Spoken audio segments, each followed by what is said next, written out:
शास्त्रों में वर्णन है कि जपम सिद्धिम कुरुष्व में, ये जप बहुत शीघ्र सिद्धि प्रदान करता है। अर्थात हमारे हृदय में जो लक्ष्य बन जाए तो ये जप जो चाहो प्राप्त करो, जो चाहो। श्री ध्रुव जी को पद की आकांक्षा हुई, ध्रुव सगलान जप्यो हरिनाऊ पायो अचल अनुपम ठाऊ। देखो जप ने क्या किया, अचल और अनुपम स्थान श्री ध्रुव जी को प्रदान किया। जप में आवश्यकता है गुरु प्रदत्त मंत्र नाम की, परम पद में आरूढ़ होने के लिए। बिना बुलाए नारद जी आ गए, बिना बुलाए, देखो उनको मंत्र प्रदान किया। जप में आवश्यकता है एकाग्रता की। जब ध्रुव जी ऋषि मधुपुरी में आकर के भजन प्रारंभ किया, जी भजन में तन्मयता हुई, सोई आवाज आई, बेटा ध्रुव हमारी रक्षा करो।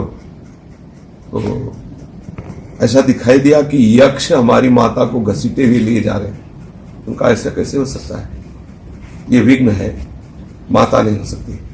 जिस माता ने मुझे आशीर्वाद दिया हरि प्राप्ति के लिए, वो हमारी तन्मयता में बाधा नहीं डाल सकती। और हमारे समर्थ पिता उत्तानपाद के होते हुए कोई हमारी माता का अपहरण कर ले, ऐसा नहीं हो सकता। बस अंदर से आया, दृढ़ रहो, फिसलो मत। हमारी इतनी एकाग्रता पुष्ट हो जाए कि आसपास के जो भी हलचल, आसपास के जो भी शब्द हैं, वो हमारे चित्त वृत्ति को विक्षेप न दे पाए। उपासना में खास बात एकाग्रता। हम जो मंत्र जप रहे हैं गुरु प्रदत्त, उस मंत्र में पूर्ण तन्मयता, तो निश्चित समझो इससे जो चाहो।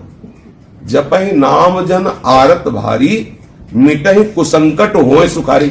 भारी से भारी संकट नष्ट हो जाएगा, जप से परम पद की प्राप्ति हो जाएगी। सेवक जी महाराज कह रहे हैं कि नाम जपत आई सब सोई, समस्त ज्ञान इस जप से ही हमारे हृदय में प्रकाशित हो गया। जितना आप एकाग्रता पूर्वक जप करेंगे, उतने ही आप देखेंगे कि भागवतिक शक्ति का संचय हो रहा, एक आनंद की अनुभूति हो रही है। नाम जापक को सावधानी की केवल इतनी आवश्यकता है कि हमारा जब मन जाता है विषयों की तरफ, बाहर किसी शब्द की तरफ या और भी किसी विक्षेप की तरफ, उस समय हमारा तार भजन का नहीं टूटना चाहिए। क्योंकि शरीर में पीड़ा हो रही है, मान लो 2 घंटे के बाद आपका शरीर पीड़ा दे रहा है, मन चंचलता से युक्त हो रहा है, फिर उस समय सावधान रहने की जरूरत है। यदि आप सावधानी पूर्वक मंत्राकार वृत्ति करेंगे तो अभ्यास बनेगा देह भाव से ऊपर उठने का। यही तो है समय, आपका देह पीड़ा से युक्त हो रहा है, उसी समय वास्तविक पीड़ा नहीं। वो जितना आपका शरीर राग उतने पीड़ा पहुंचा रहा है। अधिक पीड़ा होने पर थोड़ा हिल उठ जाओ इधर, बकाया ज्यादा विक्षिप्त होने की जरूरत नहीं। इसको शून्य कर दिया जाए तो 50 घंटे ऐसे मुर्दा जैसा पड़ा रहेगा, इसमें कुछ नहीं बिगड़ना। ऐसे ही अगर हमारा मन प्रभु में लग जाए तो ये जो पीड़ा हो रही है केवल मन का भ्रम है, स्वरूप में हो नहीं सकती। शरीर जड़ है, ये भ्रम के कारण ऐसा होता है, ऐसा उस समय चिंतन किया जाता है। ये पीड़ा, ये विक्षेप हमारा ही माना हुआ भ्रम है, वस्तुतः इसकी सत्ता नहीं।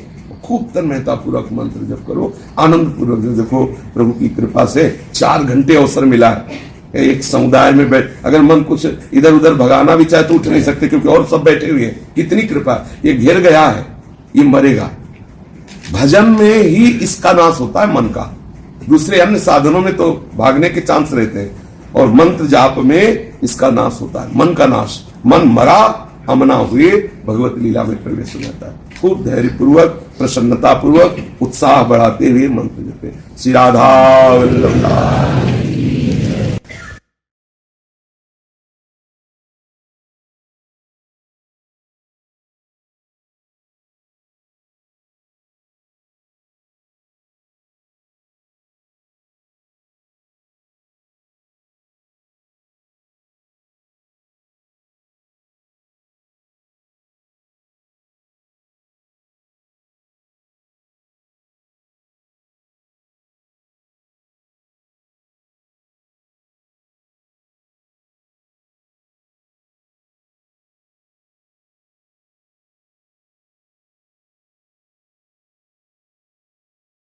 मेरी माँ